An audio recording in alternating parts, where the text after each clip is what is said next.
ঠাকুর আজ ভোগ গ্রহণ করছেন খুব ধীর গতিতে এবং ভোগ গ্রহণ করা শেষ হয়ে গেছে, তাও ঠাকুর আসন ছেড়ে আজ উঠছেন না।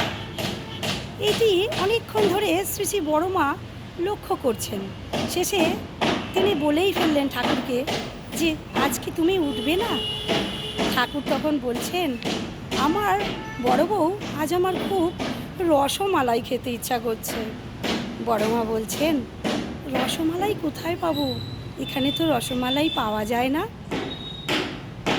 কথা শেষ হতে না হতে এক আগন্তুক দাদা ছুটে ছুটে আসছেন, হাতে একটি বড় হাঁড়ি। তাড়াতাড়ি ঠাকুর ভোগে বসেছেন শুনে দাদাটি খুব ছুটে ছুটে আসছেন।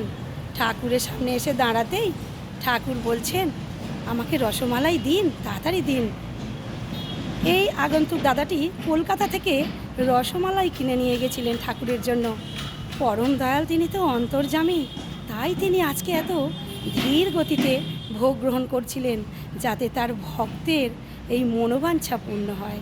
এই আমার পরম দয়াল ঠাকুর এক সর্বদাই ঠাকুর তার ভক্তের মনোবাঞ্ছা পূরণ করে এসেছেন, করেই চলেছেন, এখনও করেই চলেছেন। এই আমার পরম দয়াল শ্রী ঠাকুর।